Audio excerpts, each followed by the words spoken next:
Okay, so can everybody see the welcome to Paramook sign? Yes. Yes, Yay, Yes. I thank can. you. Now Good, mute. good.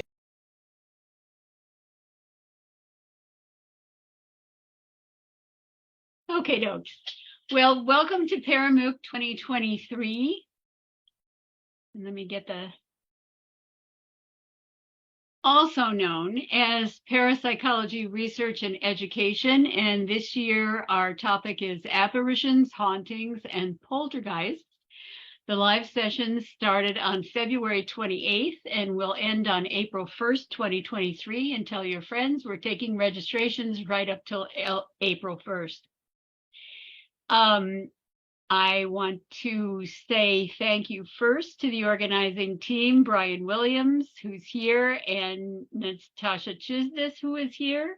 Both of them are from Albuquerque, New Mexico, and I especially want to acknowledge and say thank you to Lisa Coley and Anastasia Demalis, the president and executive director of Parapsychology Foundation, whose support since 2015 has been crucial to being able to bring these courses to everybody. So thank you, guys.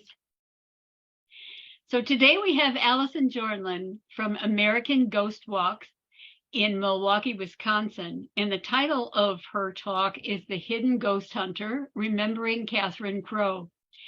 Allison developed Milwaukee's first haunted history tour in 2008.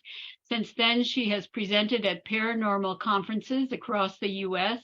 and contributed essays and research to several popular books. Allison currently works as a professional weirdo, and boy, I am too. I'm glad to hear you say that. She researches and writes for American Ghost Walks. She also runs a fledgling YouTube channel called Paranormal Women, devoted to educating the public about female contributions to psychical research. And all you have to do is search for Paranormal Women on YouTube, and the link will be in the description. Make sure to put quotes around paranormal women, though. Right. that is very good advice. Otherwise, you get all kinds of things. Right. Right. So the abstract is today the term poltergeist is well known, but you've probably never heard of the English writer who first brought the phenomena to mainstream attention. Catherine Crowe not only compiled a staggering collection of ghost stories and other paranormal claims, but laid the foundation for future psychical research in her groundbreaking book, The Night Side of Nature. This presentation will showcase the contributions of this largely forgotten trailblazer, as well as share some colorful stories from her life and work. So let me get out of your way here, and we will get you set up. Okay, I'm going to turn off my video and you can get your things going, but I'll leave my audio on until you're ready to talk, okay? Okay. There you go. You don't need me. I got it up. Have fun. The floor is yours. Thank you, Nancy. All right. So this is a presentation about Catherine Crowe, and I hope that some of you know about her, but maybe some of you don't. So that's why I'm talking today, because I think she's such an important figure in psychical research. And before I start, though, let me just say that in my former career as an elementary school teacher, I taught 4th grade at a Native American school. And one of the things I learned from that experience is to apologize before speaking in front of your elders, because you know you can make some mistakes.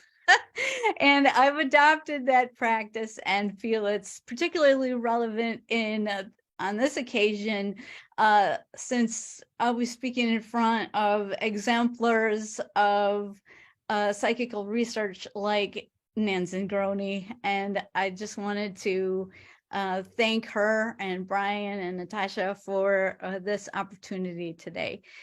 So I'm presenting on Catherine Crowe because throughout the years, you know, I'm very interested in psychical research, obviously. I've heard lots of declarations about male researchers in the field, referring to them as the father of this or that. But I seldom hear similar declarations about female researchers. So this is evidence, in my mind, of an imbalance in the field. If there are 4 fathers, doesn't it make sense that there would be 4 mothers as well? Otherwise, you're only getting half of what our field has to offer, and who amongst us would like to settle for such an obstructed view? So one example of this half-baked dichotomy is Charles Fort. For his 20th century cataloging of anomalies, he's been called the father of the supernatural, or the man who invented the supernatural. But long before him, there was Catherine Crowe. And it's my assertion that she should be henceforth named the mother of the paranormal. And I think this because all of us in the paranormal and parapsychological fields have been influenced by Catherine Crowe, but we probably just don't know it yet. But hopefully after today, you'll get what I'm saying, and you'll see how she's contributed, and how we're standing on her shoulders amongst the shoulders of other giants. So wanted to point out in my introductory slide here, you might see over to the left there, that very lackluster sketch of Catherine Crowe, which may not even be a picture of Catherine Crowe. We have so little about her, and it's sad that we don't have a portrait or like a painted portrait or something like that. But we do have this simple sketch, and although it doesn't matter in my mind what someone looks like, it's the content of their character. It's the quality of their contributions that matter. I think that it's helpful to have an idea of the person. So I did create, based on that only known sketch, of an image of Catherine Crowe, and she's going to speak for herself in just a moment. My name is Catherine Crowe, authoress of The Night Side of Nature. I also investigated a haunted house in 1854, the first formal ghost hunt of the secular variety. Yet I've been largely forgotten, and there are those who still malign me, employing what is, at best, dubious reasoning, and, at worst, unabashed chauvinism. My only request is that you are unbiased by gossip and judge my work solely based on its own merits. So that's our opening statement from Catherine herself. She didn't actually say that. I put the words in her mouth, but I tried to think of like what she would want to say to us today. Here's a little timeline of her life.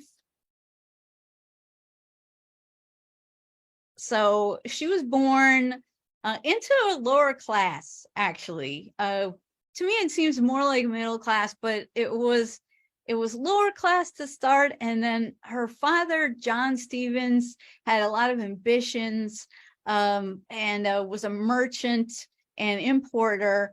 And later he owned a coffee house, which became very popular with the literati in London, and it was frequented by such luminaries as Lord Byron. And so he was able to amass somewhat of a fortune because of his successful businesses. And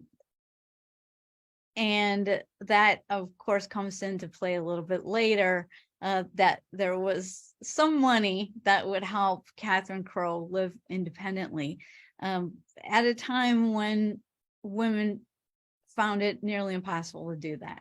So she was married in 1822 to John Crowe, who was an army officer. And so then that's where she gets her married name. Her birth name is Catherine Ann Stevens.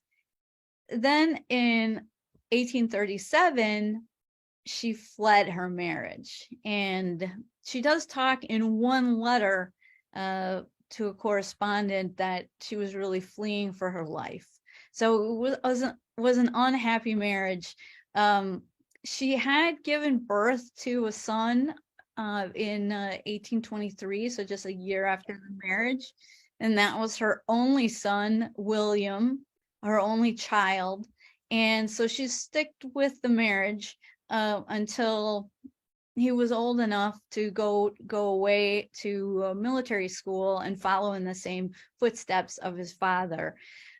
So in 1837, she fled London, and she went to go live in Edinburgh, Scotland, and she was able to live off the inheritance that her father had left her. So she had financial independence. And so she was living solo, and then she became a writer and started to make her living off her writing. So let's see here. Her first book was published in 1841, and originally she was a novelist. And throughout her career, she was a novelist of crime and mystery fiction. And although people in our field really don't look that closely at her, maybe just because of the scandal I'll tell you about later that they don't want to associate with her, but people in the realms of literary criticism and more feminist academic writing have started to take a good look at her, and there's several papers been written, especially because her first book was The Adventures of Susan Hopley, or Circumstantial Evidence. So probably the first time that a real life crime investigation term was used. Now, this came out in January of 1841, and so later that year, Edgar Allan Poe came out with the Murders in the Rue Morgue, and that's always been credited as the first modern detective story, wherein Catherine Crowe's book was a novel, not a short story, and it has many detective elements, and the detective is a female. So you can already start to see that Catherine Crowe was way ahead of her time. And it's sad that we don't know more about that, but hopefully I'll be able to remedy that situation. So in the 1840s, she was also reading a lot of information, a lot of books from German doctors and scientists. Now, although she was English, she was able to read fluently in German and in French, and this kind of made her unique, I think. And even today's standards, there's not many bilingual or multilingual researchers who are looking to see what findings are happening in other countries and then bringing them back to their own countries. Whatever findings are fascinating, and then sharing them with the larger community, making these findings, not just country specific, but internationally known. So she read widely in these different languages, and what she came upon was, oh my gosh, look at all these learned German physicians and scientists who are writing about psychic phenomena and making some astounding discoveries. And so she's like, well, I got to do something about this. So she translated in 1845 a work by Justinus Kerner, called the Seerist of Prevorst. He was a practicing physician, but one of his patients turned out to be this amazing, but unfortunately bedridden and very sickly clairvoyant. So she was like on the edge of death all the time, and this is why she got these accurate messages. Now, then in 1848, she decided, well, I have to take what these German researchers have found, and I have to apply what they've taught me to everything I can find out about psi phenomena that's going on in the UK. And that's exactly what she did in her book, The Night Side of Nature. Then let's go on to the next.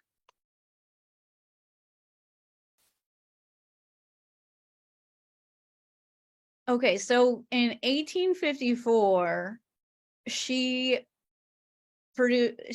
introduced and took part in what I believe is the first paranormal investigation. Of course, there have been people throughout the ages who've been interested in ghosts and poking around, but their efforts were largely religious in nature. They weren't just looking at the phenomenon or phenomena with a secular, more scientific view or an open view to whatever occurs. They were looking at it within a certain framework of the Almighty, and then angels, and then demons and witches.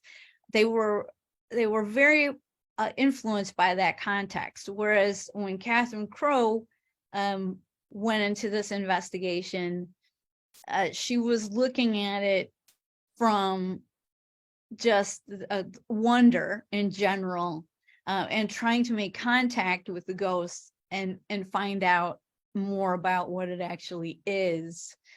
So we'll talk more about that later and give you some details. But my friend Brandon Masulo said that she introduced the single blind protocol, which we'll talk more about when we get to that point. But I loved using that lingo. So now she also, in 1854, soon after that ghost hunt, became ill. And because of some kind of nude streaking incident that may or may not have happened when she was ill, she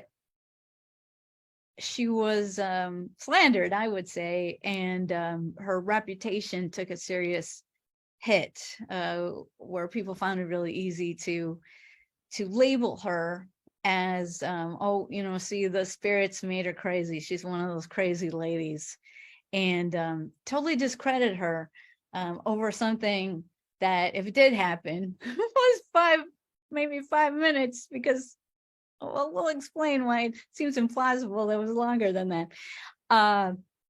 And so she went on to not, as people alleged, be put away in an asylum, but, you know, to go back to complete normalcy after her illness. And she wrote books to follow. I'm not going to focus on any of the articles or the fiction publications, just the publications that are relevant to us. So in 1859, she publishes Ghost and Family Legends, which is personal stories from friends and correspondents, but again, true ghost stories, and stories of the strange things that had happened in families. And she still had enough social clout to be invited to parties with different people in the intelligentsia or the literati, and get their family stories. And then she wrote a philosophical treatise also that year called Spiritualism and the Age We Live In. Now, she died of natural causes in 1872. And up until that point, up until at least 1871, she was still publishing nonfiction articles and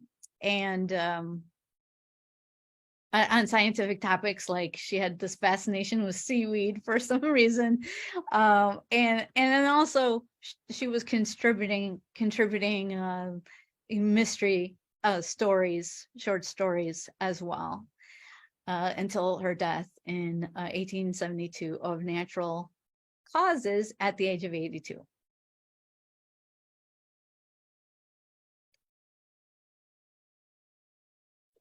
Okay, so we have a picture of her here in front of Edinburgh.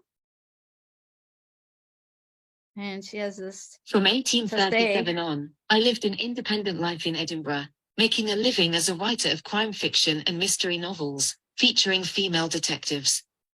I also wrote one of the first werewolf horror tales. This was quite unusual for a woman of my time.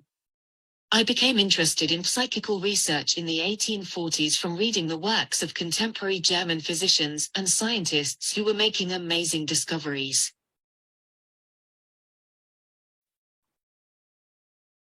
Okay, so now let's talk about her related to paranormal investigation. Now, there are some excellent books out there. Like there's a book that Brandon Masula told me about, which I read by Tim Prassel, not this one, but another one, where he talks about who he thinks the first ghost hunters are. And to me, I would argue with him because, again, they are not investigating in the same way we are investigating today. They were looking into cases, and sure, they were interviewing people and, sometimes staying, on a ghost hunt to like try to capture whatever it was, but they were doing so from a religious perspective. They wanted to capture information of the treachery of witches, or they wanted to exorcise whatever demon was on the scene. They weren't actually interested in really pondering what these phenomena could be beyond their own religious worldview. Now let's talk a little bit about the first ghost hunt. So in 1854, and then she later writes about this in Ghosts and Family Legends. So in 1854, she finds out that there is this house that is not able to be rented. It's having a lot of trouble where the owner of the house can never seem to keep it rented. People flee, renters flee, and they just can't stay long. And so she finds this out from the owner of the property, and then she gets permission from him to go investigate. And so she puts together a team of fellow truth seekers, including a lawyer, a clairvoyant, and just a lady. So there's a group of people, and so this team goes to the house, and they go at midnight, but they don't tell the clairvoyant what's up. They just say to her, well, we're thinking of renting this house and we want to know if it's a good buy. But I think she might have been a little bit tipped off by the fact that they were going in the dark of night. But that aside, she was trying to use that blinding protocol. So interestingly enough, though, this clairvoyant only functioned under what we would call hypnosis today. So I think there was a doctor who also went along to hypnotize her. And so they put her under hypnosis, and then they asked her opinion of whether they should buy the house. And she tells them, oh no, 2 people were murdered here and they will trouble you if you buy this house. So they proceed, to try to make contact with the spirit, but they're not really able to do so. They do experience some strange manifestations, but Catherine herself is not very impressed. Whereas, I know how it goes when you go on paranormal investigations. Usually nothing happens. But to her, she was, still a rookie in that sense and expected something big to happen, apparently. So, but when investigators were sitting quietly in the home, they did hear an unexplained metallic sound at the door, which sounded like the striking of 2 pieces of iron and seemed to have no explanation. It just came out of nowhere. And then the clairvoyant reports that she's seeing waves of light emanating from the floorboards in about 2 to 3 second intervals, and nobody can see that except that the clairvoyant takes Catherine Crowe's hand, and she is able to see them then. And she's amazed that she can see the lights raising in intervals. But she later regrets that she didn't have the forethought to think, well, I should really test this, and I should stop holding her hand and have everybody else on the team consecutively hold her hand and see whether or not they can see the same light phenomenon. Now, Crowe also sees an extremely vivid spark erupt in the middle of the room, and describes it as a brilliant white diamond of light. Now, afterward, the investigators assemble. They leave the location, and they share what happened to them. And one other person, I believe it was the lawyer, said that he actually saw that same bright spark of light, and she had confirmation in a sense that what she saw maybe had some objective reality. And they described it as being so bright, like an oxyhydrogen light was their specific description of it. Now, to me, her approach really demonstrates that she was trying to be scientific about it. So one might expect that because she did this at such an early time in 1854, that there'd be more written about this. And one of my favorite sites, the Psi Encyclopedia, unfortunately, I noticed that although Crowe is cited in other articles, there's no entry for Catherine Crowe. And she's cited in all these other articles, but why isn't she important enough to be remembered? Now, I have reached out to the editor, and Nancy's going to help me with this. But yeah, we're going to remedy that situation and make sure she has her own entry. And that'll be some small step in the right direction to getting Catherine her props.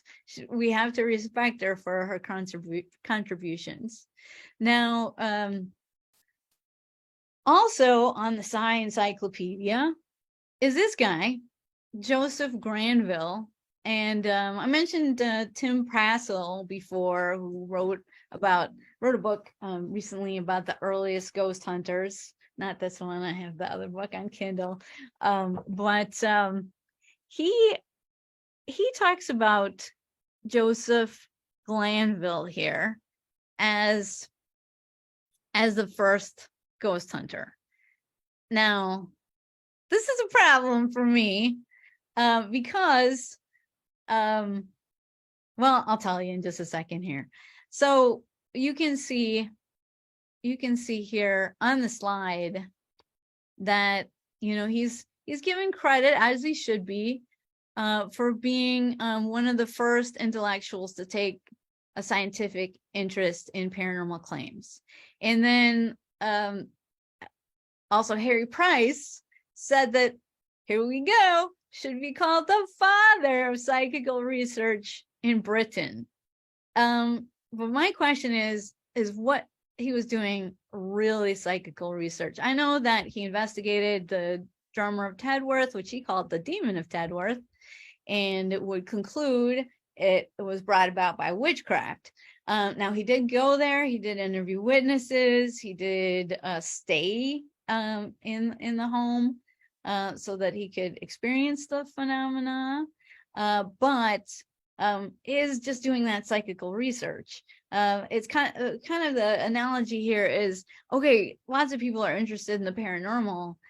There's teenagers that go legend tripping, and they walk through cemeteries, and they go to legendary places where witches maybe congregated at some point.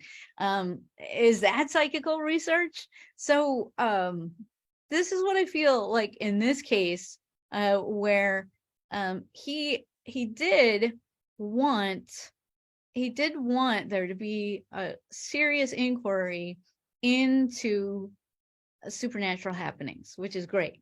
But he wanted that because he was striking out against atheism, and he wanted to prove the supernatural, to prove God, to show that atheism was not the best course of action if you're an intellectual, because there's all this evidence to the contrary, that can't be explained.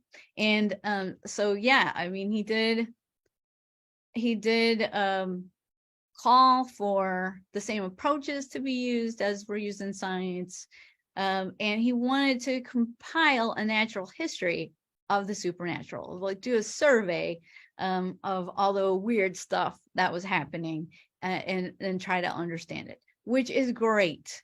However, there's a dark side to him too.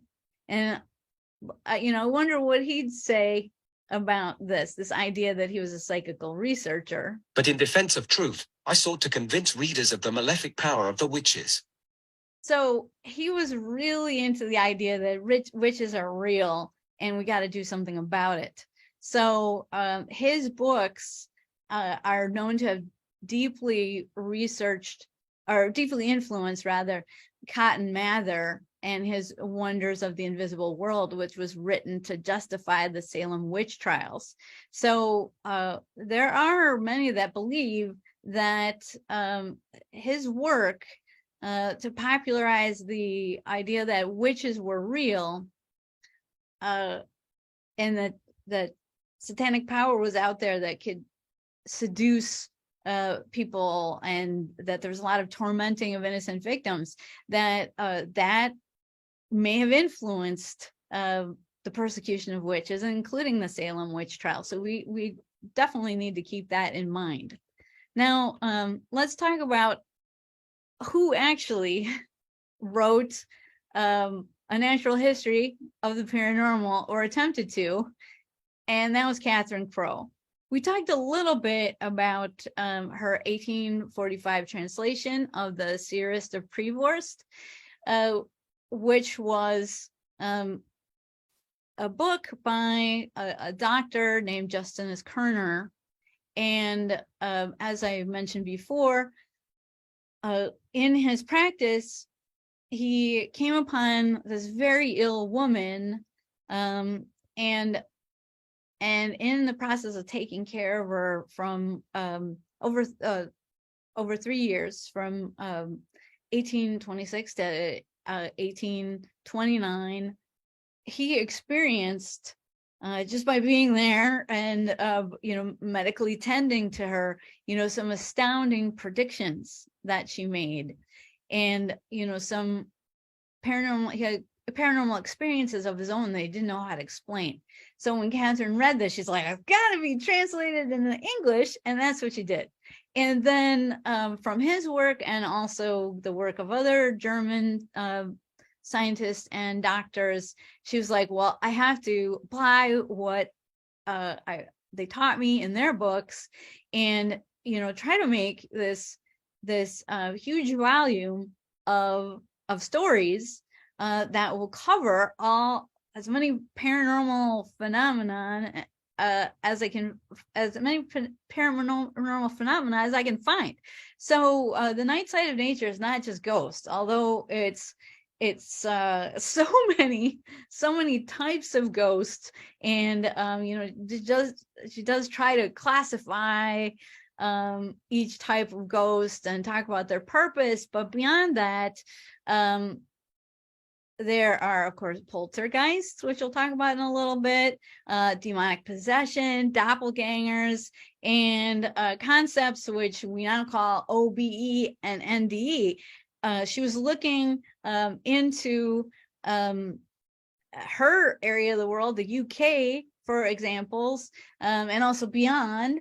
And then she was also looking towards trying to incorporate whatever she knew about other cultures, to use as much cross-cultural data as she could find. But the whole idea of the book is to put these extraordinary accounts together and then get scientists to look at them and take them seriously. So in a lot of ways, she fulfilled Joseph Glanville's vision, and this book became extraordinarily popular because it hit right at the time when spiritualism was coming across the pond, and just starting in England.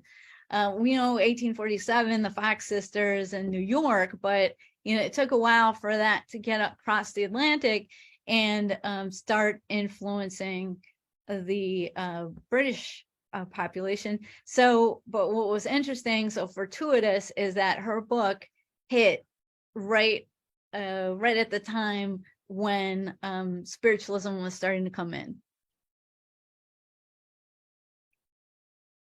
So I mentioned Justin as Kerner, and so here is one of the German authorities that she was reading. She had a lot of them, so this is just a smattering of what was going on in Germany, which is like, when you see this, you'll be like, wow, all these people were active at this time, and active in paranormal research. And the sad thing is a lot of their books are still untranslated. I wrote about the clairvoyant Friederike Haufe in my book, The Series of Prevost. I was also a practicing doctor and the scientist who discovered botulism.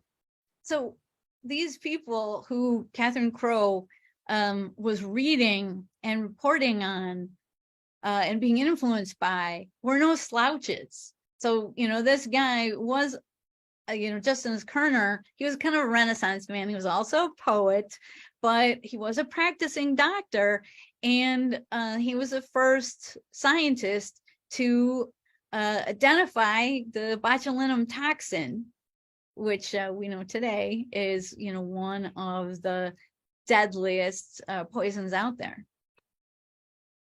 Okay, now Heinrich Jung-Stilling, he was another one of her sources. I was a doctor who completed 3,000 cataract surgeries in my career. I also wrote the book A Theory of Spirit Studies in Nature.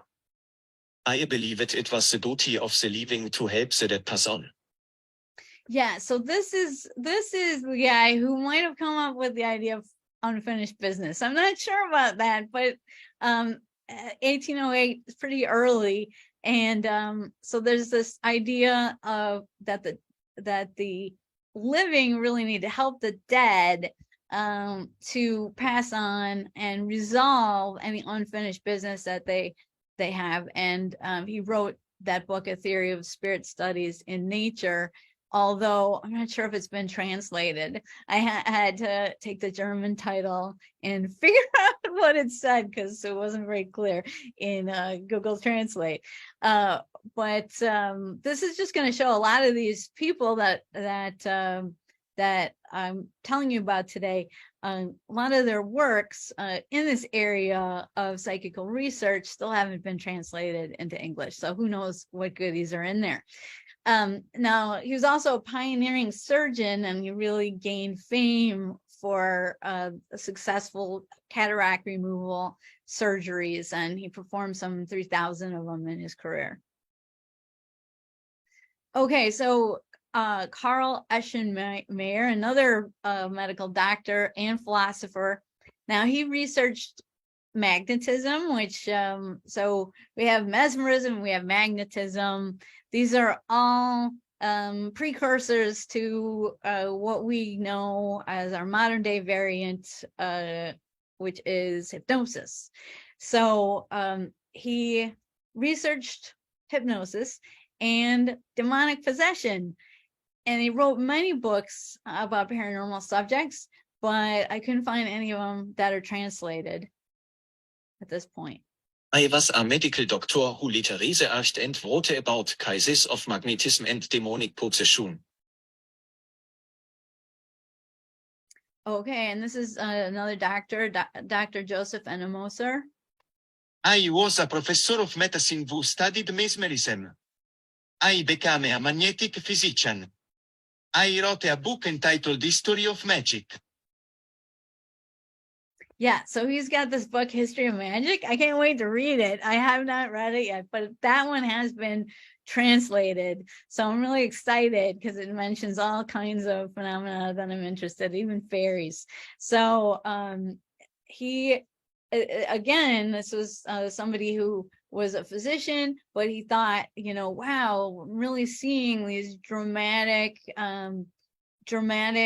results with animal magnetism or mesmerism. You know, they were using hypnosis to help patients feel better. Okay, I don't even I gotta tell you, these Germans have such long names. I kind of try to shorten them as much as possible. Let's just call him Dr. Schubert, shall we? So let's see what Dr. Schubert has to say. I was a doctor and naturalist who lectured on magnetism, clairvoyance, and dreams. I wrote the book Views from the Dark Side of Science. My views on dream symbolism later influenced Sigmund Freud and Carl Jung. All right, so he was interested in science in terms of the natural world and wrote histories of the natural world.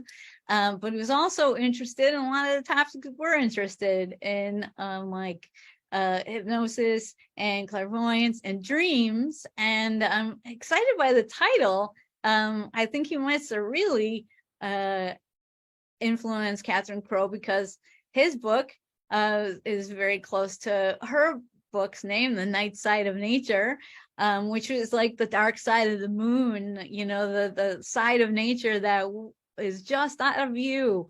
And there might be lots of interesting things going on there that we don't understand. And so he wrote a book with a very similar title, Views from the Dark Side of Science. Now, let's talk about poltergeists, because that's one of my favorite subjects. And it's also a subject that, oops, sorry about that. It's also a subject that we're focusing on for our presentations. So So for Crowe, there were a variety of types of ghosts, but poltergeists to her were outliers that didn't seem human. And polts wreak all kinds of havoc. As you know, innumerable items fly about, clothes are shredded, people are sometimes even beaten by unseen hands. Worse yet, sometimes mysterious fires erupt. You also have water coming out of nowhere. I mean, it's a home insurance kind of nightmare. So over the centuries, such destructive and often odd and inexplicable antics have been blamed on everything from demons to fairies to witches.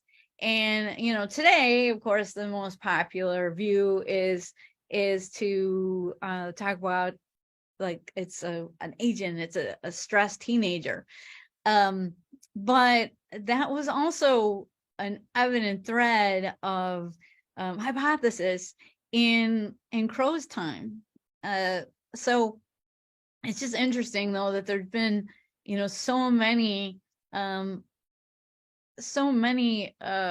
people with so many different views of what these things are for so long. But what doesn't change is the nature of the phenomena. It's the nature of poltergeist manifestations, where they break everything in the house and they set things on fire, and it's kind of like some kind of spiritual temper tantrum, if it is like human in any sense at all, or an emanated energy from a human, or she felt that she wrote that some people think it's antics of some kind of satanic imp. So who knows what it is.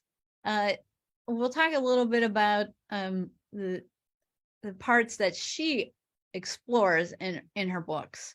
So what I find really interesting is that in her chapter 16, she introduces the word poltergeist into English language usage in the content, of course, but also in the title, which is The Poltergeist of the Germans and Possession. Now, in chapter 16, she defines a poltergeist as another kind of haunting, which is still more mysterious and strange, and by no means unfrequent. This is a quote. And which, from the odd sportive, mischievous nature of this disturbances created, one can scarcely reconcile to our notion of what we understand by the term ghost. So she's looking at them as, some kind of outlier. Now, it's interesting to note, though, that the first place where she goes is to a human agent. So in the chapter, she reports on about 25 poltergeist cases, and then about 5 more demonic possession cases, which her German sources really feel are related.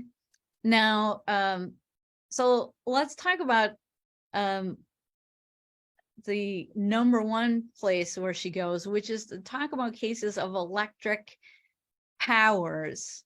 So there are electric people with some kind of psychokinesis powers or / ailments, because it doesn't always work out so well for them. So we'll go next to talking about that. And I just want to show you this page of the OED, the Oxford English Dictionary, of course.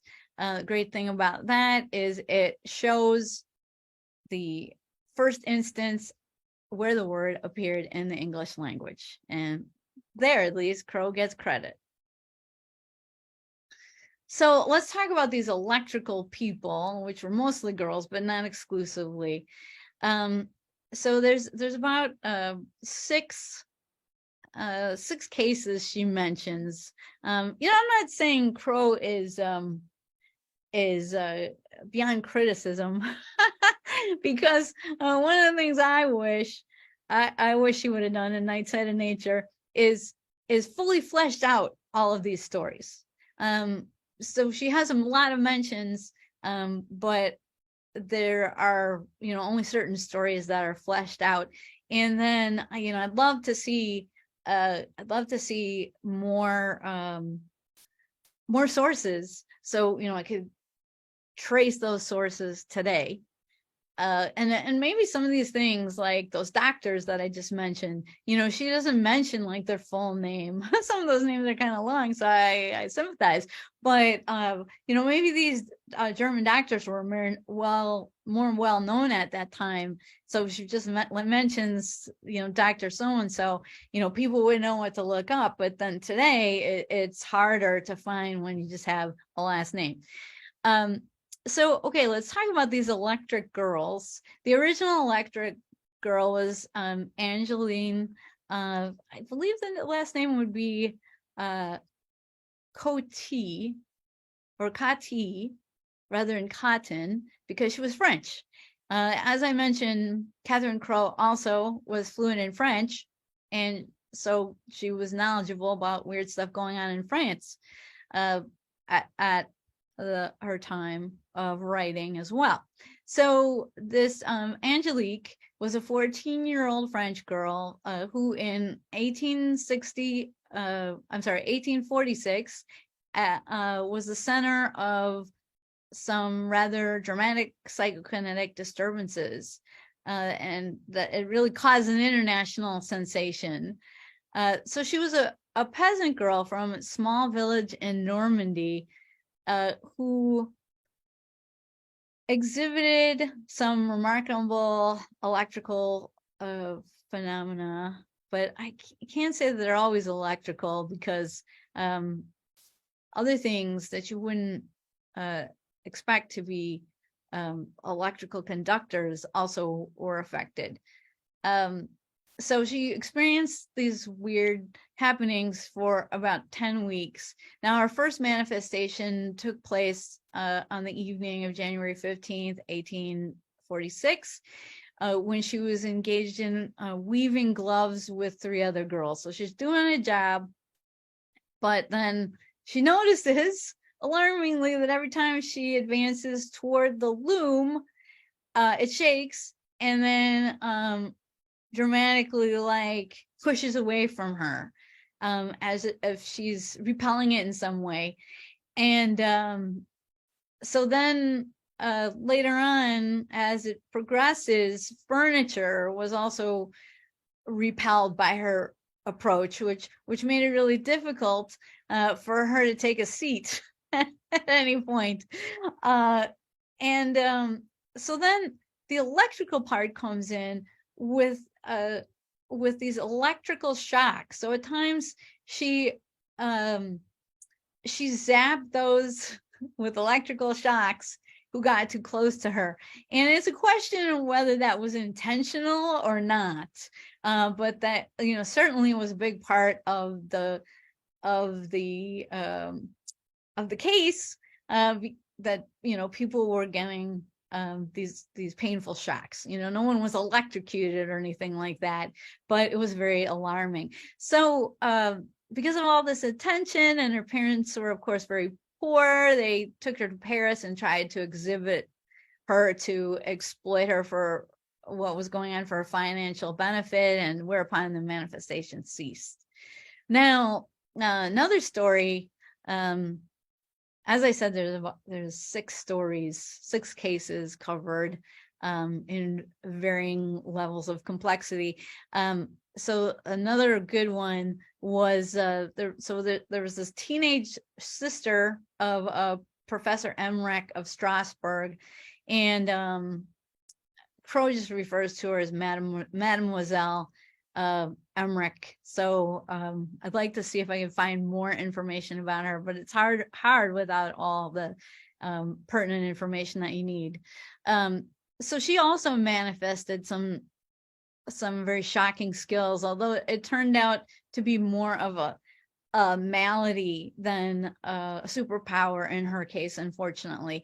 So the problem originated from some kind of serious fright. So stress related, let's say, after which she fell into a deep trance. And then afterward, electricity started to build up in her body. And like throughout the day, she'd often have to relieve herself by discharging it into the environment. And sometimes she was a little mischievous about how she did it. So one day, her brother was working in another room of the house when he felt a sudden painful zap. And he went in to look on his sister, who was sick in bed. As he entered the room, she gave him a sly smile and laughed, asking, "So you felt that, did you?" So unfortunately, this electric girl would not recover and died soon after the manifestations began. So there's also many interesting, what we would call classic poltergeist cases. So one of them is the Trinity poltergeist. So in Edinburgh, in 1835, Captain Molesworth rents a house from a Mr. Webster. Now, one of his daughters had unfortunately just died. Maybe that's what precipitated the move to a new place. And he had to take care of a poor, sickly invalid daughter. So he had lost one daughter, he has another daughter, and so he takes her to live in these new digs, and everything's fine at first, and then there's all these knockings and scratchings and poundings throughout the night that are, just beyond the wainscoting. And also there's other manifestations, like, sometimes the mattresses just like pop up in the air by themselves, and throw themselves out the bed.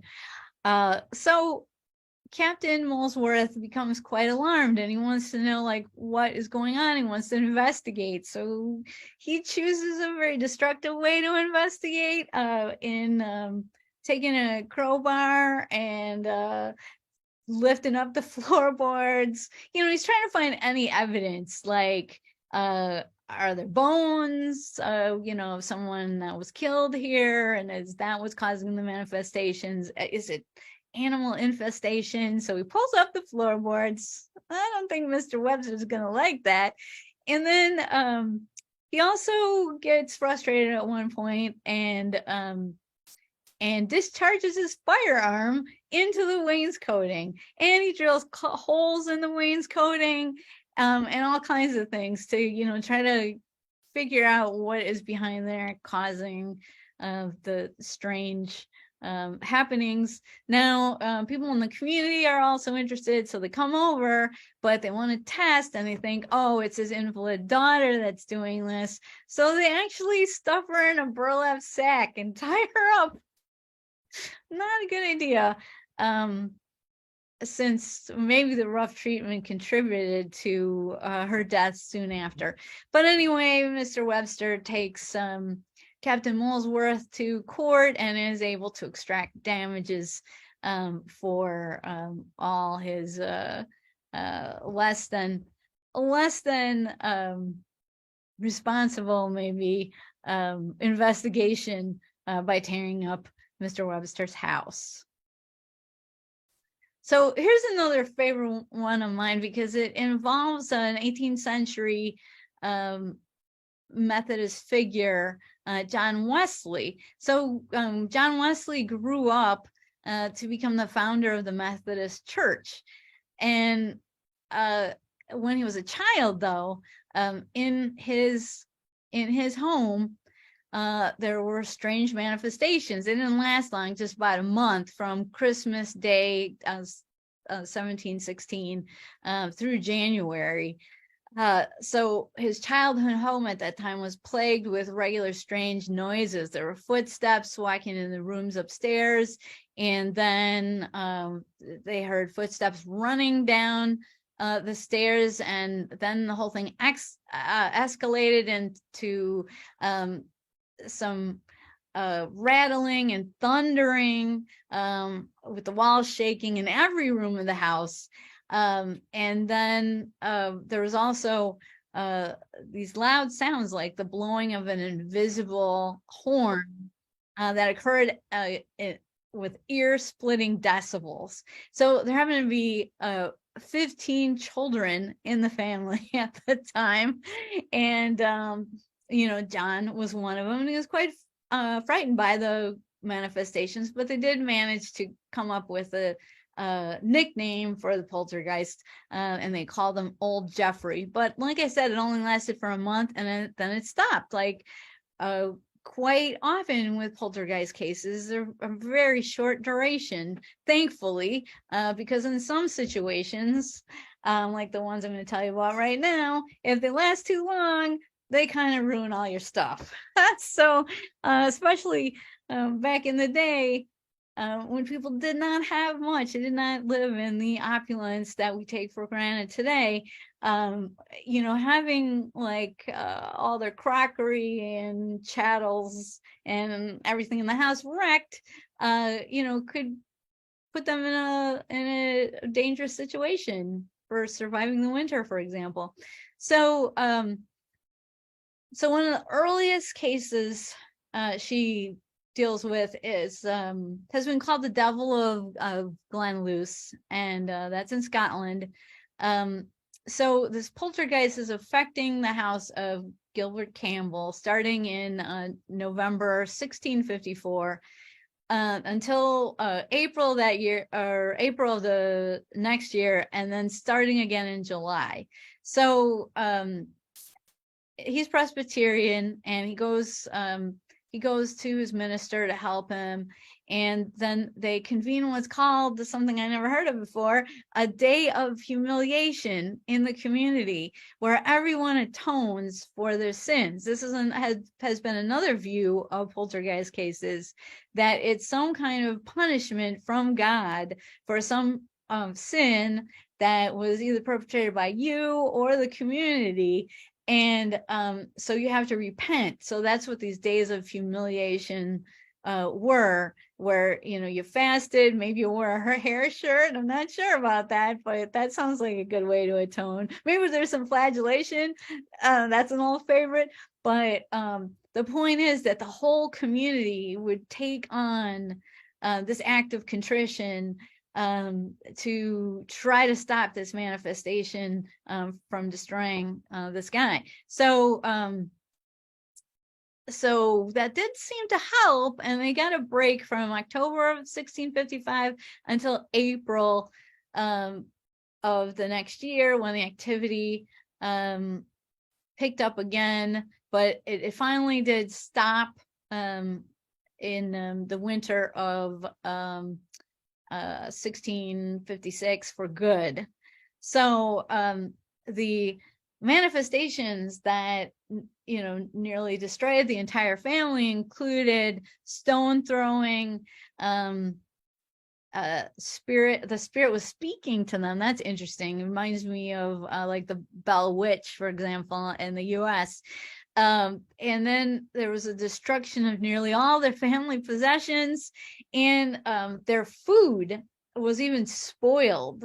So they're trying to eat, and their food just goes moldy and rank, just like they have nothing to eat. Everything they prepare immediately goes rancid. And then this is maybe the worst. I'm not sure about that, but so besides the destruction of all their possessions, the clothes that they're wearing on their backs are also cut to pieces as they're wearing them on their bodies. So thankfully, like I said, the day of humiliation gave them a bit of a respite, and then finally that winter, that next year, it stopped completely. But there was another case similar to that in 1695 in Ringcroft, somewhere in the UK, I don't know, Ringcroft in Kirkcudbright in the year 1695. So this affected the Mackey family, and it went on from so it was the same kind of thing, the same kind of destruction of their home and property, and it lasted between February and May 1st of that year, 1695. And a day of humiliation was called for them as well, but unfortunately it didn't seem to have any effect. But they had a lot easier time than the Gilbert Campbell family, who were dealing with the devil of Glenluce. All right, now what is the deal with this idea that demonic possession is associated with poltergeist? So what's interesting is, although Catherine Crowe wants to take a sustained, she wants to investigate these things scientifically, but she comes, from a world where people are looking at these things very, still in her lifetime, very religiously. So she does explore these ideas, like, well, could it be a demon in some cases, or some kind of spirit involved, like Guy Lyon Playfair, for example. He had an interesting idea, because he was like, okay, there's an agent, a poltergeist agent, usually this teenager that has all these this energy coming off of them, and so he described like the energy balls that were coming off of them to be kind of fun for spirits. Like they'd see this ball of energy just laying around like a football, and of course they'd kick it. And so maybe that is part of what is going on in some of these cases. Now the German researchers of Catherine's time had begun to associate poltergeist activity with demonic possession, since they seem to be the first sign of the supernatural in such cases. So there'd be a poltergeist outbreak, and then someone in the family would become possessed. So today there are some people that still believe this, that there's a period of demonic oppression where poltergeist type of hijinks can happen, and that can be a stage before possession. So because of their association with poltergeist cases, Catherine reports on 8 additional poltergeist or possession cases, and symptoms she recorded include, speaking in a different voice, frightful convulsions, blasphemy and obscenity, knowledge of what is secret or the future, vomiting of extraordinary things, one of my favorites, pins, hairballs, just bad nails, bad stuff. So, and this is similar to what the Catholic Church uses today in its evaluation of whether someone needs an exorcism or not. The 4 signs of possession that the Catholic Church looks at, similar to what Catherine Crowe talks about in her book. Unnatural physical abilities, such as extraordinary strength, knowing the unknowable, so psychic information, aversion to sacred objects, which might be easy to fake, but not so much these other ones. And then lastly, speaking or understanding unlearned languages. So now the featured cases in chapter 16 of The Night Side of Nature cover adults and children. Now, one physician was studying a 34-year-old peasant in 1830, and she suffered with convulsions and a strange voice speaking through her, terrible fits of maniacal laughter, blasphemy, cursing, barking, and screeching. And worst of all, she couldn't eat. So every time she would try to eat, like the possessing demon would start to contort her body in horrible ways and turn the spoon around. She couldn't even get the food into her mouth, and it also caused her to injure herself through violent falls and other abuse. Plus she was pregnant, but somehow she got through that and had a healthy child. Now, however, this is interesting and because it deals with all the poltergeist cases that Catherine Crowe wrote about in The Night Side of Nature in chapter 16. She says that, well, let me just back up here and say, she doesn't mention the Catholic Roman rites of exorcism at all, or even the Protestant practice of deliverance. So these people, all these people she talks about, these eight cases, were cured through magnetism. So the doctor was able to cure the doctors were able to cure these people through using hypnosis.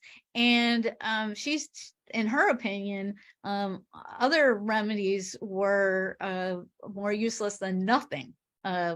So I just thought that was interesting because you don't these days hear too much about poltergeist being associated with demonic possession. Now, as you can tell, this is just the tip of the iceberg, because the Night Side of Nature, as I mentioned, is 450 some pages, and it deals with, like I said, twin telepathy,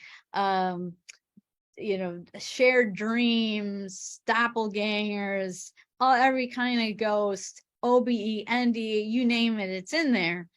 Why don't we know of her? And it's probably because a scandal that erupted in 1854, soon after that ghost hunt that she went on. We wanted author Catherine Crowe for over 150 years. You may remember Catherine Crowe as the investigator who conducted the first paranormal investigation. She's also the author of arguably the most popular book on the paranormal in history, The Night Side of Nature. Although Catherine Crowe's work has been largely forgotten today, she's the reason that you know the word poltergeist. Although she made significant contributions to paranormal study, you may not know about Catherine Crowe today because of a scandal that still overshadows her legacy. It involves an incident in 1854 that is at best exaggerated and at worst largely fabricated by mean-spirited masters of 19th century snark. Rumors began to circulate in early March of 1854, alleging that Catherine Crowe had been found wandering the streets of Edinburgh near her residence. She was out of her mind, and most shocking of all, naked.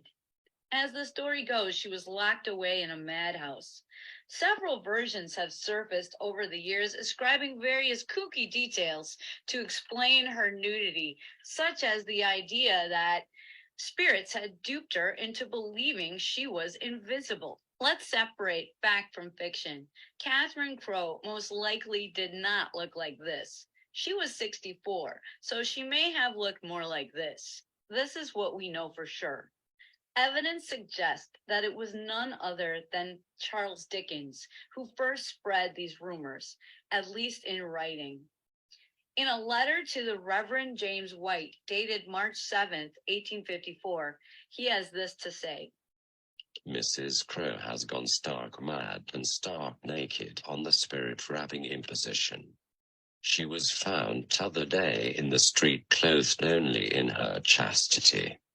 On March 9th, Dickens wrote another letter to his friend Emile de la Rue, stating, There is a certain Mrs. Crowe, usually resident in Edinburgh. She was a medium and an ass, and I don't know what else. The other day she was discovered walking down her own street in Edinburgh, not only stark mad, but stark naked too. In April, when the story hit the press, it was no surprise that it first appeared in The Zoist, a publication edited by Dr. John Elliotson, a friend of Charles Dickens. A well-known authoress has gone stark mad and stark naked on the spirit rapping. She was found the other day in the open street as her mother bore her. She is now in a madhouse. Total Dickens move. Many writers have repeated this questionable account for more than 150 years. These writers retold the story largely verbatim, without question, or asked the wrong questions. The question is not, was Catherine Crowe naked in public? Who cares? The question is, why did Charles Dickens and John Elliotson resort to such a scornful ad hominem attack? Well, for that, you need to know that Dr. John Elliotson was a prominent mesmerist. Mesmerism, or animal magnetism, as it was once called, was a controversial practice. Today, we call it hypnosis, a modernized variant of mesmerism. Charles Dickens, as it turns out, was a big fan of mesmerism and even experimented with it on his friends. In 1854, the popularity of mesmerism was challenged by the newer spiritualist fad. As a result of this perceived threat, the Zoist, a mesmerist publication, did its best to portray spiritualists as misguided dupes who were often driven mad by their obsession. When talk about Catherine Crowe's mad exposure, as her friend Robert Chambers described it, came to Dickens and Elliotson's attention, it was too good to pass up. Even though Crowe wrote in glowing terms about mesmerism in The Night Side of Nature, later she had also shown an interest in spiritualism. A scandal about the foremost paranormal author succumbing to the evils of spiritualism is perhaps just what beleaguered mesmerists thought they needed to win back the spotlight. It was too late, of course, because the concept that the spirits of the dead are all around us had captivated the public, and at that time there was no way to defeat the burgeoning popularity of spiritualism. When she saw the allegations in the Zoist, a friend of Catherine Crowe's, activist Sophia de Morgan, tried her best to set the record straight by writing Dr. Elliotson in a letter to the editor. She explained that Catherine Crowe did not perceive the feverish attack coming on, and in consequence was seriously delirious for 2 days. The attack was removed by a very simple dose of medicine, but in the meantime, some of her friends, believing her to be permanently insane, had her brought up by a night train to Hanwell. Dr. Connolly soon saw that she was not a fit inmate for this place, and assisted her in extricating herself. This unfortunately only resulted in additional snark from Elliotson in future issues of the Zoist. But Dr. Conley, who treated Crowe, confirmed De Morgan's comments in a letter to George Combe, a mutual friend. Dr. Conley wrote of Catherine Crowe on April 2nd, 1854, summing up the case with this simple sentence. When she came here, her delusions had passed away like a dream. Dr. John Conley was the superintendent of the famous Hanwell Asylum and the leading mental health expert in England at the time. My search of Hanwell Asylum records revealed that although an admissions list for that time period does exist, Catherine Crowe's name is not on it. She was never actually admitted to Hanwell. But what would modern medicine have to say about Catherine Crowe's case? Instead of relying on my own judgment, I consulted an expert. Brendan Masulo is an author and parapsychologist. He's also a licensed therapist. This is what he had to say about the case. The paranormal world know me as a parapsychologist, but actually my training, I did study at the University of Edinburgh for parapsychology. I've worked in the mental health field for approximately about 20 years, maybe 19 years. I've had all kinds of positions in the mental health field, most notably in the emergency rooms for one of the leading hospitals here in Ohio. And in the emergency room, one of my roles was to do crisis evaluations on patients. In the case of Catherine Crowe, to my knowledge, in talking with you briefly, she didn't really have any history of psychiatric issues.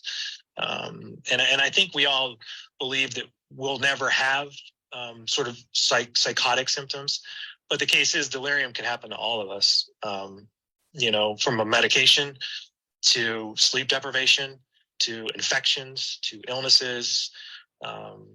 It could happen to us, pneumonia. These are all things, changes in medications, drugs, things like that can cause delirium. There is a difference between delirium and mental health issues. I mean, delirium is basically impairment, cognitive disturbances, hallucinations, disorganized thoughts, change in personality, aggressiveness. But these things are often brought on by a medical condition. And that's what delirium is. And delirium can happen to anyone.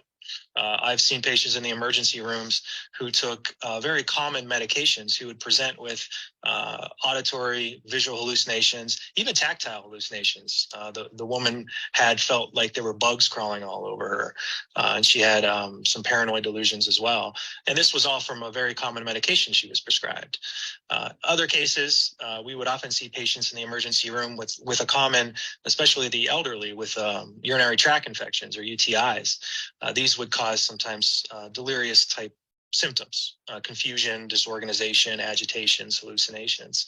And, the causes of delirium, I wasn't a medical guy, I'm not diagnosing it, but from my experience working with ER physicians and psychiatrists, oftentimes they would have to rule out if someone presents with hallucinations or delusions or manic behavior, disorganized thoughts, all these types of things. One of the things the ER does is really parcel out what's going on. And it doesn't always have to be mental health or schizophrenia. Delirium is another possible reason. From everything that I've read and seen, it doesn't seem like insanity.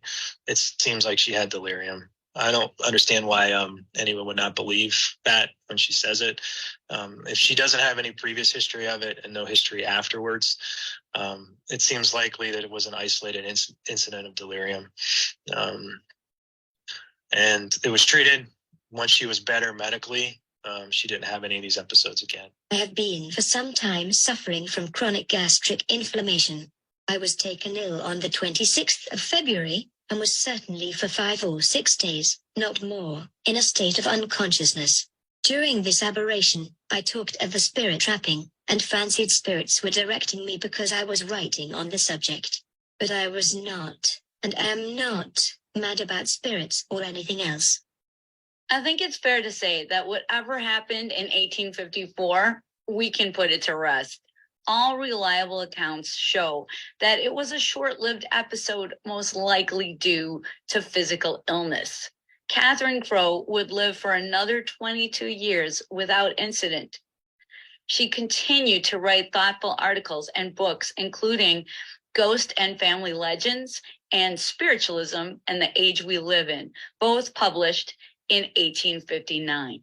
During the making of this video, I realized that descriptors such as mad, crazy, insane are not medical diagnoses. These adjectives are put downs. Today, we realize that whether or not a person is mentally ill does not determine their value. We value individuals based on their contributions to society and the quality of their work. Let's value Catherine Crowe by reading and appreciating her groundbreaking work, which laid the foundations for parapsychology and paranormal study as we know it today. Thank you so much for tuning in. Please hit the subscribe button, and I'll see you in the next video. Okay, so I hope that you all heard that, but it just really was surprising to me that it's more than 150 years after Catherine Crowe's death, and she's still being plagued by what may or may not have happened. And if it did happen, it was very short-lived, and it was probably due to fever. I mean, who hasn't heard of people driven mad by fever and running out into the cold air because they're burning up? Well, I gotta share personally that I'm in my 50s now, and so I'm starting to experience the hot flash. So I certainly sympathize with the idea of running out outside, even during the winter, in the nude. Although I restrained myself. I need to say that it is implausible, though, that Catherine Crowe was naked out in Edinburgh in February. If you know anything about Edinburgh, I mean, it's quite cold, especially in February. You wouldn't want to spend too long outside. Now, the other thing is the wild details that are ascribed, like in Dickens' version, the spirits were telling her she was invisible and she had to hold a handkerchief in one hand and a visiting card in the other, and she got them mixed up, and that's why she was naked. And she couldn't deal with anything black at that point, like, so the coals that were put into the stove were a problem. There's just like too many details that make it seem made up. And then on top of that, there's other people who have written their version, saying that it was actually Jesus Christ and the Virgin Mary who was telling her to do this, and that if she would go out into the open air like that, she would I don't know, bring about world peace, stop all humanity's problems, something crazy like that. So you can tell by the variation, and by the idea that that it's either or. You're crazy and then that's it, they put you away, and that just it doesn't match the facts. But the story's so good, people love scandal, that I can't believe it's going on even today. And so I love Mike Dash. He's a great folklorist and writer, and he has this article up there which is still causing trouble, written in 2010. And I put his conclusion up there. We'll deal with his conclusion on the next slide. But he talks about what happened, and then here's the bottom of the page. So he takes Dickens' letters, her admission that she was sick, and so then he goes with what Edinburgh publisher Robert Chambers had to say, that she was, he was echoing that she had to be rescued from this terrible mad exposure, as he calls it. And who knows in 1854 what really qualified as naked. She could have been out there in her bloomers. So scandalous. Anyway, the point is, he is relying heavily on what Chambers said. So interestingly, Chambers might not be the best source, because Catherine didn't exactly fit his idea of the ideal woman. Nina, my own daughter, wrote of me that I do not admire women with minds. So that's kind of a problem with Catherine Crowe. She definitely makes her mind known. So this is the most troubling part of what Mike Dash wrote. Catherine Crowe, mad and naked. So a Scottish jury might return the verdict of not proven, but the balance of probabilities are this Welsh one finds her guilty as charged. Like, what exactly is she guilty of? Did she kill somebody? No, she got sick and something happened that was a breach of protocol. I think we can let it go. But when people talk about Catherine Crowe, I had a friend of mine just mention it the other day on Twitter, and he was like, what do you think of when you think of Catherine Crowe? And a very well-known folklorist that I have admired in the past. The first thing she came upon was saying, oh, you know, she was in the nude, blah, blah, blah. And this overshadows all her other work. You know, just all the books that she wrote, you know, mystery novels, detective stories where women are the lead in the 1840s. And, you know, all this incredible work amassing these accounts and imploring people, especially scientists, to take a critical look.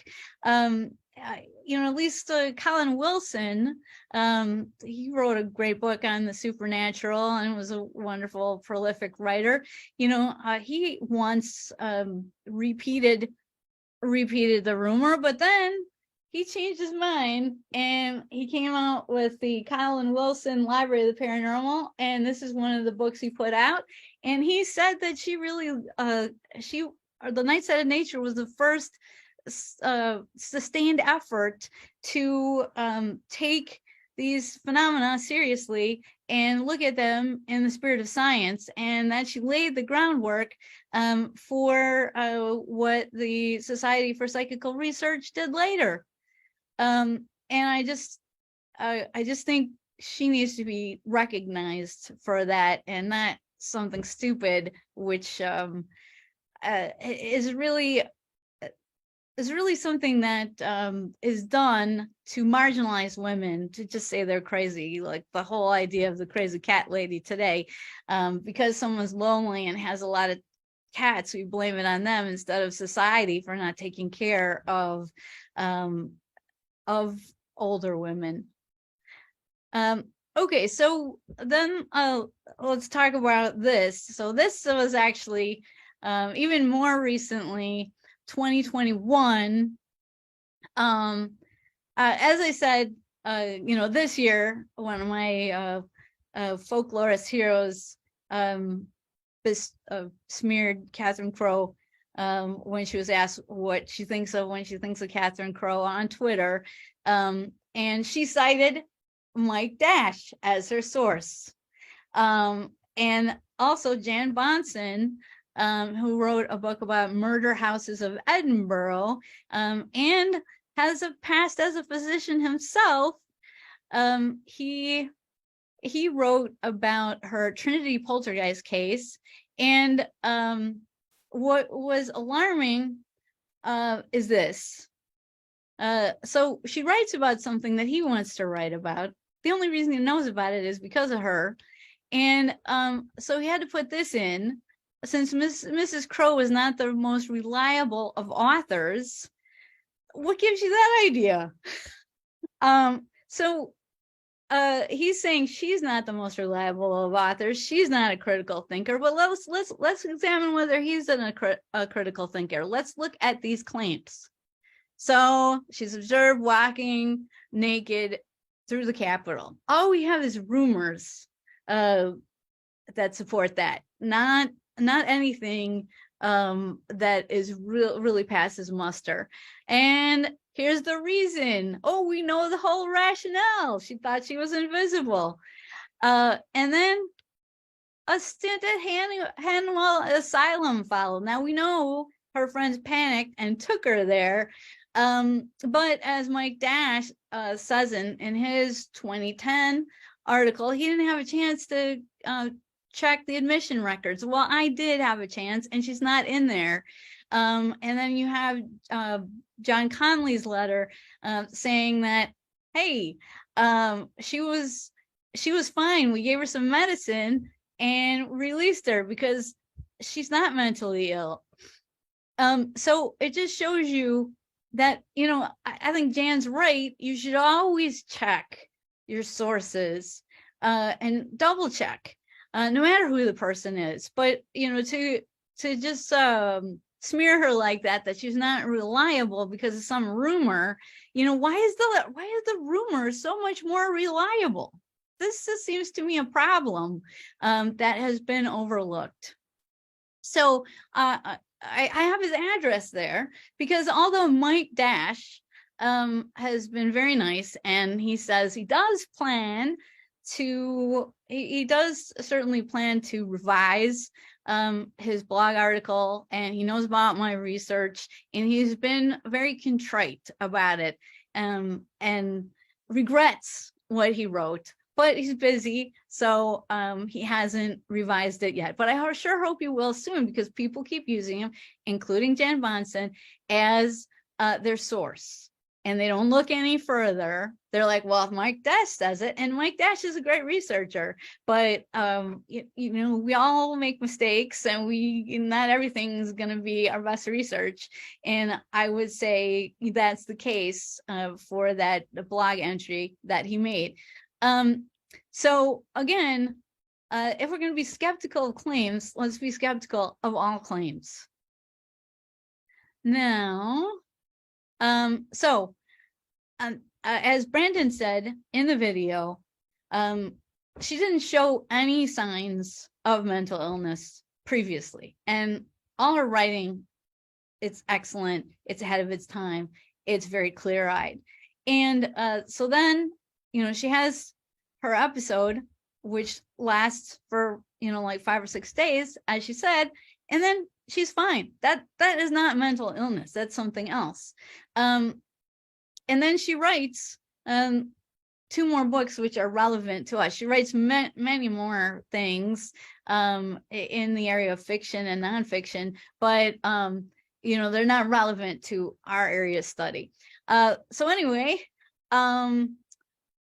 he pointed out that she didn't have any mental illness afterward, which she did not.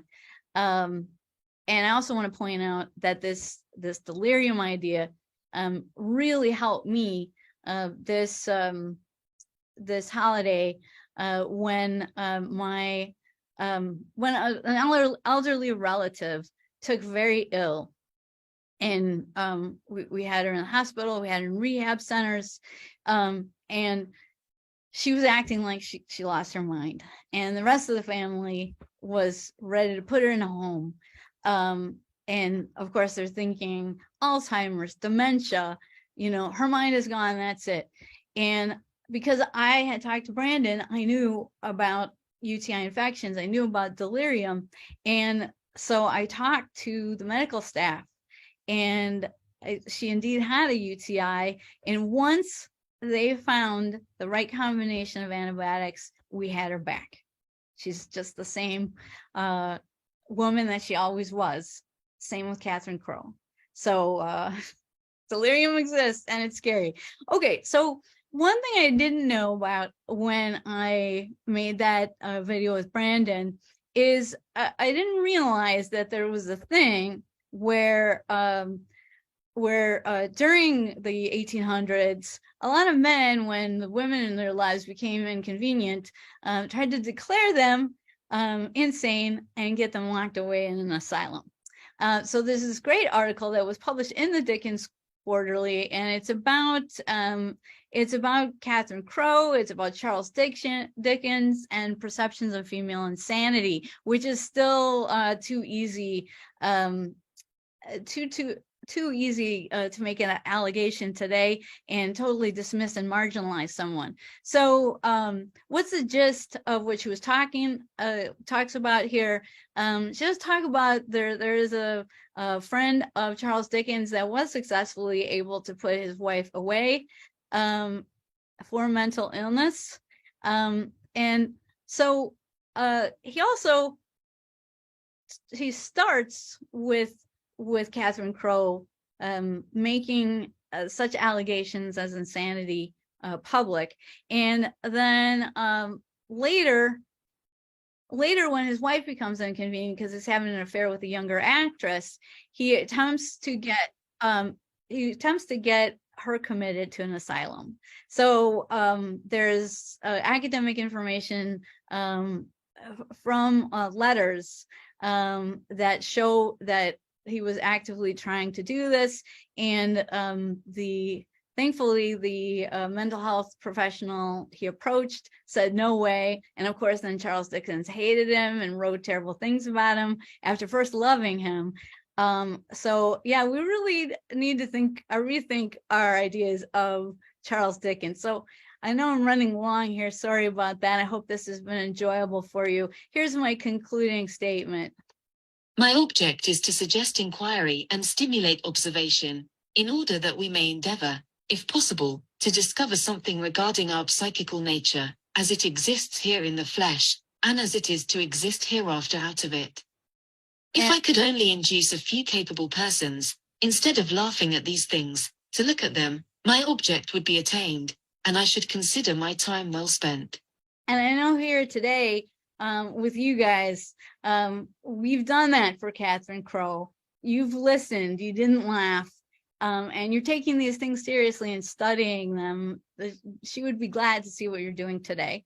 And then one last thing, we have my plug for, if you like this kind of content, I put them together in YouTube videos about female researchers in paranormal studies, psychical research, etc. So you might want to check out youtube.com/paranormalwomen, or you can search in the search bar, we put quotations around paranormal women, and you can see a lot more such content like this. Please subscribe to youtube.com/paranormalwomen. And tell your friends and correspondents. Even Catherine thinks you should do it. All right, and then lastly, here's my contact information. Do not be afraid to reach out. Thank you very much. This was really wonderful, and I was ready to be delighted beyond belief with this. So I just think it's just great that you've done this, and I also like that you've got this corroboration from I think it was Jane who said, it was Admin who said, I think that Mr. Dickens is a misogynist, and I love that you had that article, published in Dickens Quarterly, getting across that yes, the old guy wasn't happy, and I would imagine that because of the popularity of her writing, that would also infuriate somebody who didn't think women shouldn't be heard, only seen but not heard, like a good child, right? Right, absolutely. Yeah, so I think it was just a wonderful thing, and her writing is so good, and I had forgotten, because it's a long time since I read this, I had forgotten how many of these individuals from Germany she was reviewing, and how different and what a wide net she was casting for the types of phenomena that she reviewed. So it's just a marvelous book.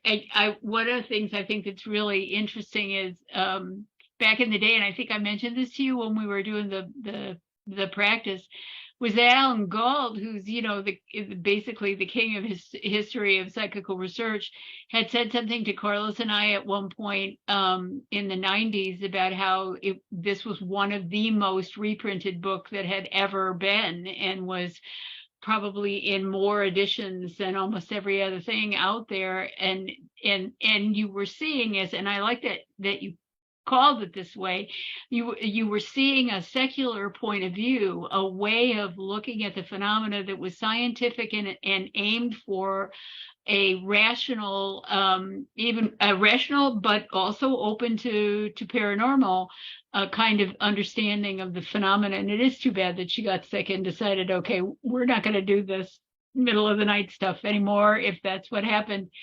Yeah, I'm not sure how much that how they were connected or not. Right. Yeah. But certainly, like if you do something and then, you are just, destroyed, your reputation is destroyed like that, maybe you think twice about putting yourself out there. And exactly. Certainly she was a target already because of her unconventional lifestyle. It's just, it's just hard that, you know, the stigma still follows her, and, you know, her work is not appreciated. And, you know, Yeah. it seems like, you know, I don't want to say like Science Encyclopedia is trying to avoid associations with her, but, you know, some of that I'm sure went on throughout history. Oh, she's the crazy lady, we don't want to be associated with her. But how easy that is, even today, you know, especially if you deal in the paranormal, you know, people already think you're crazy. And then Yes.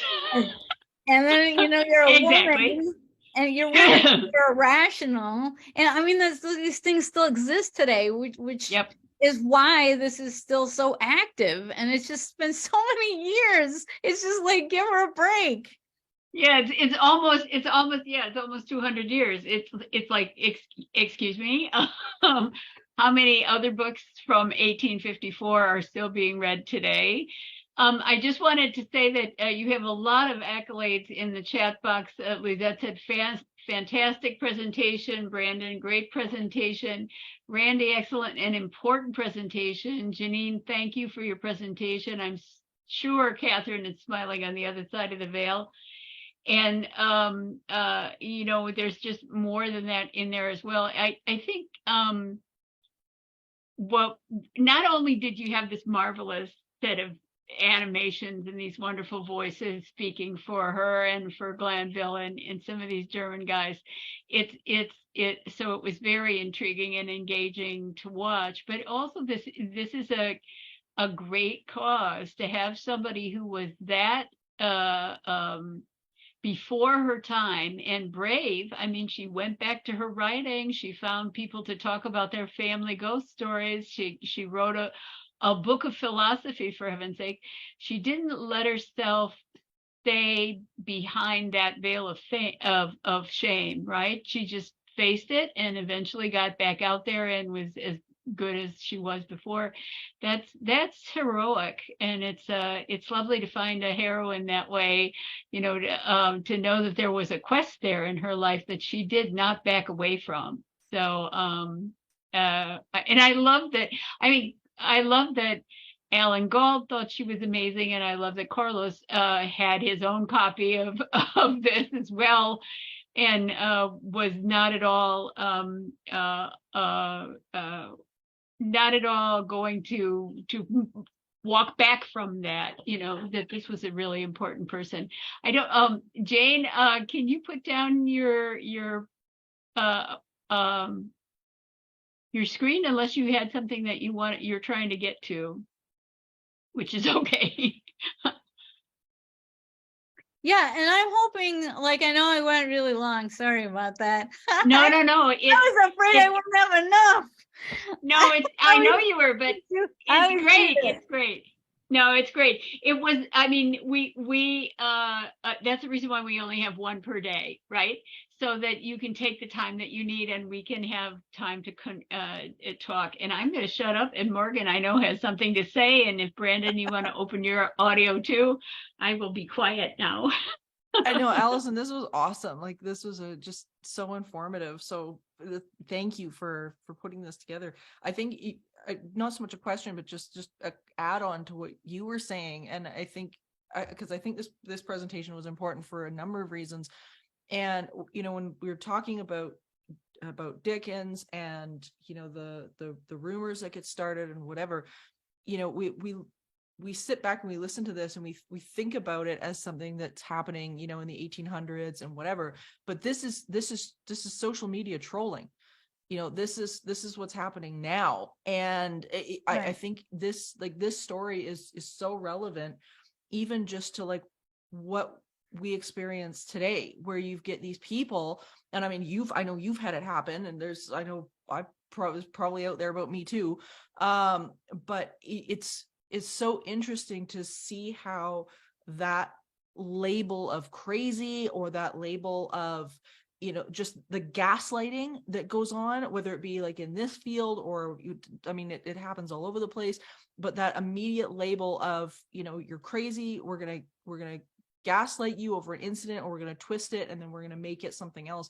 And it's so that in and of itself, I think, is such a lesson out of this. And everything, like just everything that you were saying about, you know, just Dickens happened to be the one guy that, like, you know, picked it up and started the trolling. But it's like, you know, we see this now, and whether it be, you know, as easy as it is to label it like, you know, all it's like, you know, men versus women or whatever, but it's like you see the women picking it up and doing it to other women, and it's like, what, like that toxic nature is just, it's so prevalent, like even today. Yeah, and how does this contribute to research? I mean, Right? it doesn't. It's like No. it tears it down, and but you know, to me, it's like the fact that this is so, you know, it's so active right now. This feeling against, you know, Catherine Crowe, and you know, like, when is it gonna die? It's almost 200 years. Like, how powerful is Dickens? I mean, and you know, you could tell just from looking at his letters and then looking at what was in this voice, that it was taken right from Dickens because of the similarity of the phrasing.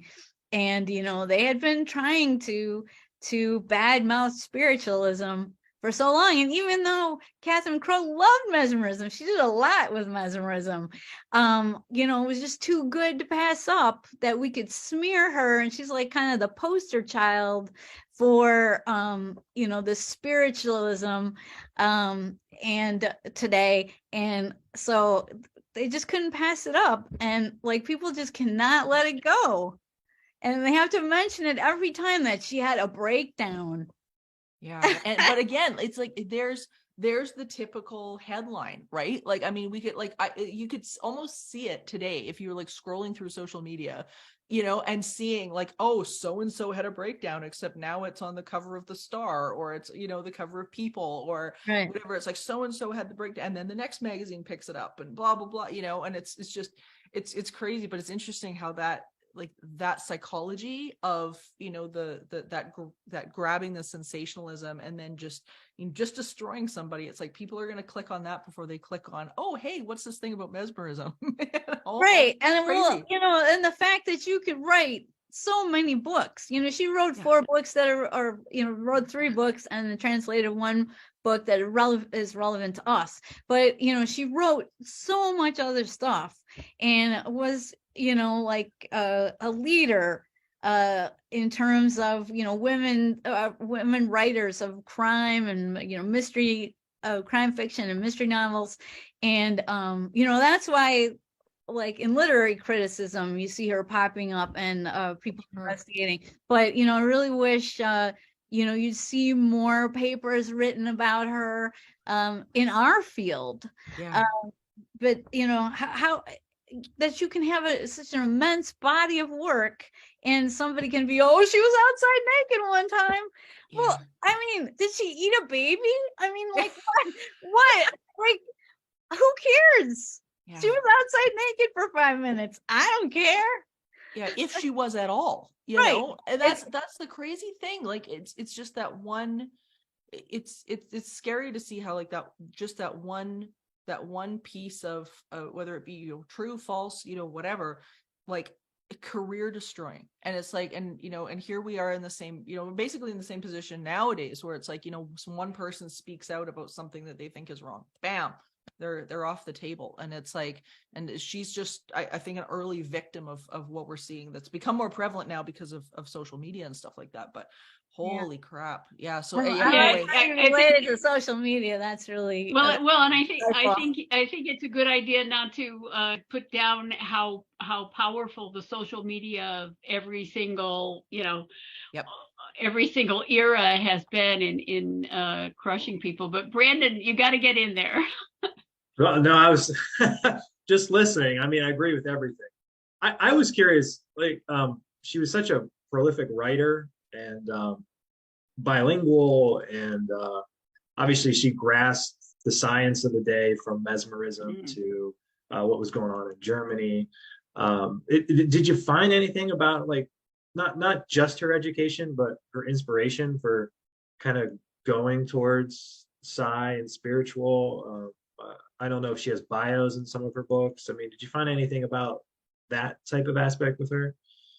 Well, okay. I think it was basically intellectual, just that she was seeing like this groundswell of attention by learned people in Germany. And she caught notice of that, that there were, because I just had a few doctors. I don't want to put I mean, I already went long, but I just wanted to like you to see a few of those people that were her authorities. There were many more, and I think that was really an influence on her, that she's like, holy crap, look at what's happening in Germany. I got to tell the English speaking public about this, because I'm sure we have these kind of phenomena. Let's see if we do. So that's what I think is going on there. But there is like more of a personal story that before she was married, she got married late in life for that time, at 32. But before that, she did talk personally about having a lover like when she was young, and he died.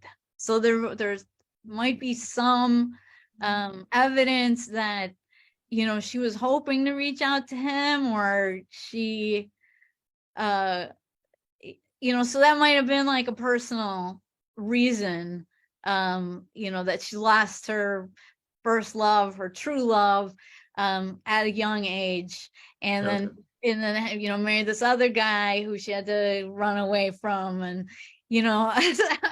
so then she never had another relationship. So I think maybe that was part of it. But she was also very much an adventurer. There's things that she did beyond the first ghost hunt that shows that she was really willing to try things, and she had this very curious nature. Okay. Yeah, it's super interesting. And anything about like her son, whatever happened to him? Is there any? Well, yeah, I don't. He didn't carry on her work. Yeah, all right. Went into the military. All right. Yeah, I just got curious. She had a relationship with him, of course, but yeah, I don't know how close it was. I think towards the end of her life, he was taking care of her. Okay. But yeah, he didn't carry on her work, unfortunately. Were her papers, correspondence and papers and that kind of thing, were they preserved or no? Yes, and I've been to England to see them, and I took pictures of all of them. Where are they? Where are they held? They're in the Templeman Library at Kent University. Ah, interesting. Yeah. So I spent a lot of time there. Taking not a bad place to stay. Yeah. That's a pretty good town. Yep. Absolutely. Goodness. Yeah.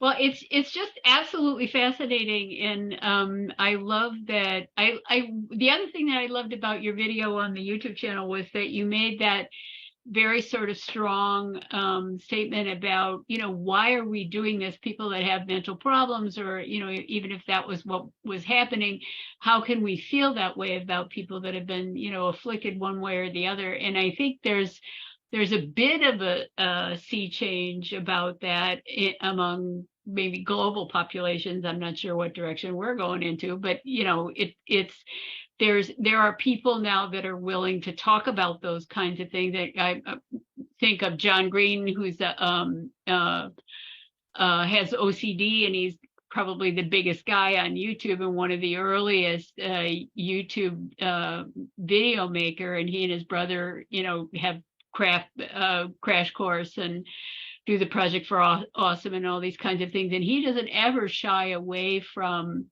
talking about what he has to do and how he feels and that kind of thing.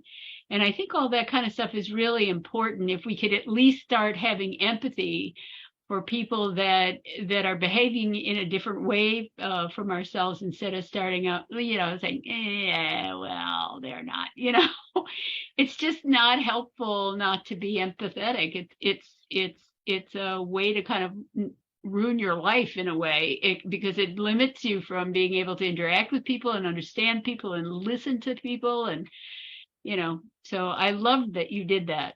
Yeah, it's just, in and out group thing. Like, how can we put these people in the out group? What can we do to get them out of here and discredit them? Yeah, it's just what's ridiculous is I was just so thankful, Brandon, that you were willing to do that with me, because the ridiculous thing is that people keep repeating a rumor. And it's like, oh, this has medical implications, doesn't it? We're talking about mental health, aren't we? And nobody is like, well, maybe we should talk to somebody who might know something about mental health. And it's just like, why did it take so long for somebody to even think of that? But the lack of empathy too, like what Nan just touched on, I think is really significant, because as soon as you take empathy out of it, when you don't have to empathize, it gives you right to say, I don't care. So it gave them right to dismiss her work, as long as they could turn around and say, we're just dismissing this, where, you're crazy. Finally, you gave us reason to put the crazy label on you. Right. You don't have to empathize anymore. You're gone. And I hate to say that she was asking for it, because that's a terrible thing to say. But as a person of her time, she was very unconventional. So it was easy for her to become a target. And it's just like they were just waiting in the wings, like you said, like how people get rid of her. Yeah, she wasn't writing, lovely little domestic comedies or tragedies. She was out there doing men's work, doing science and doing investigations and writing whatever she wanted. Especially, I found that amazing, because I didn't know about the rest of her work at all. And the idea that she was one of the first people to have a woman detective. I mean, that's one of my addictions. It's mystery stories, and the idea of an early 19th century person is really interesting. And it just goes to show again that people were people then. We were all different kinds of intellectual ability and interests and things like that, and yet there were these incredibly strict divisions between what certain people could do and could not do. And she definitely was doing her own thing. Right, absolutely. And it's great that people in the literary world are starting to take her seriously, and there's more feminist writing about her as well. So I'd like to see, like, in our field, some more writing about her. And it's just like you said, the mystery angle is really fun, because they have the Poe Award for like mystery writers, like, because he was like the first to have like a modern detective story, and that's not really true. It was the same year, but it was in April and it was a short story rather than Crowe's novel. So there are a lot of feminist writers that think the Poe Award should be changed to the Crowe Award. And don't get me wrong, I love Edgar Allan Poe. That's a nice idea. That's a nice idea. Somebody said in the chat that a lot of these guys, Dickens and his pals, also piled on Poe as well. So we just have maybe a more immediate and more efficient cancellation culture that comes from social media, but they certainly were not sitting on their laurels.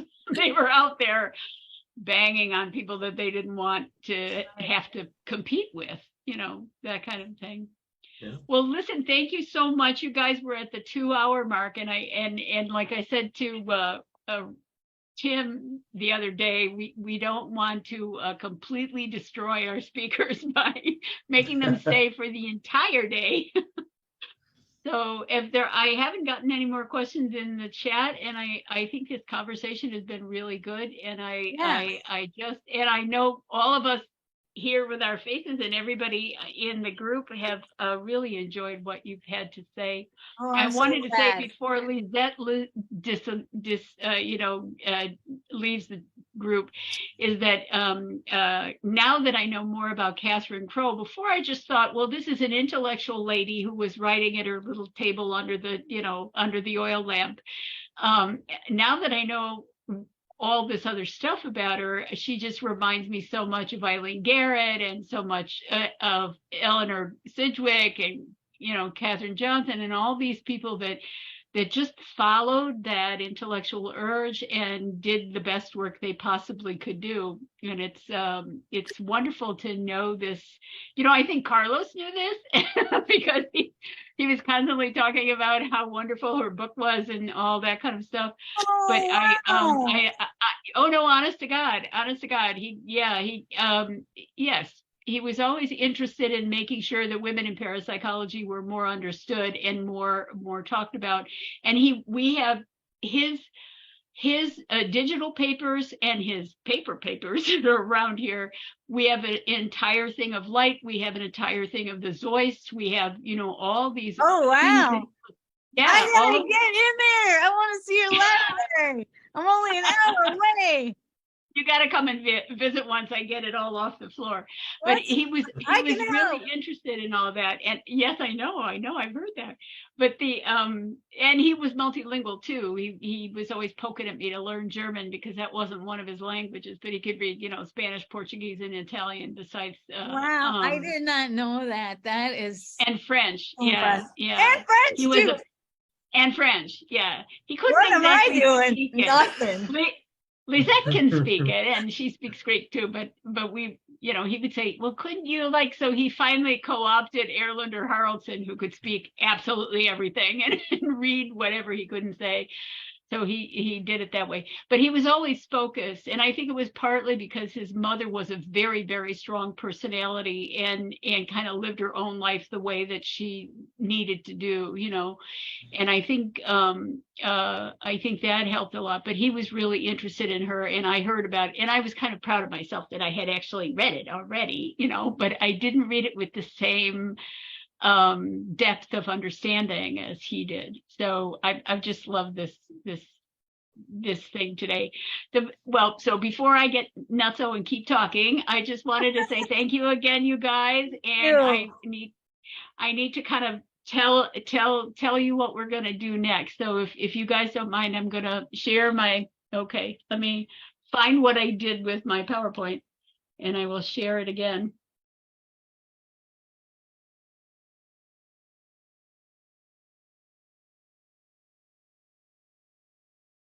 I shouldn't do this before I click the share button. Okay, so we start with Allison, and then we're going to move over to Monday. And Monday is Pam Heath from Alameda, California, and how mind-matter interaction may play a role in creating place memory. It's at 3 p.m. Central, Chicago time on March 20th. That's Monday. And her abstract is parapsychologists have long been aware that the environment can sometimes appear to hold the memory of past events, which those sensitive to such information can know or re-experience.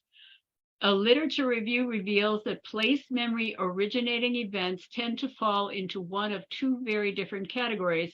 One category is a low emotion event that gets repeated over many years or centuries, while the other appears to originate from a one-time emotionally charged event.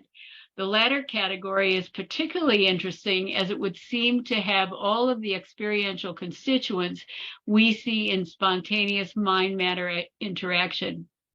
The talk will include a general discussion of place memory, the value of using phenomenology in parapsychology research, the constituents seen in mind-matter interaction, and her theory of its possible involvement in place memory. So I just want to invite you all to be sure that you come along and see that one as well. And it starts kind of that topic of place memory that will go on during the week. I'll be sending out a new Paramook newsletter tonight, and if not tonight, then early tomorrow morning, and that will give you everything that's going on this week, which is actually a pretty heavy week because now we've got Christopher Larson and Susan Demeter in the middle of it as well. And the other thing I wanted to say is this morning we picked up another 5 students, and so we're up to 136. And I haven't checked yet to see how many people have completed the course survey, but if you haven't done that, the link for that will be in the next Paramook newsletter. And thank you guys for everything. It's just been really wonderful. And thank you, Allison. You did a great Good job, Allison. Thank you so much. Yeah. Bye, everyone. Have a great day, Bye. you guys. See ya. Bye.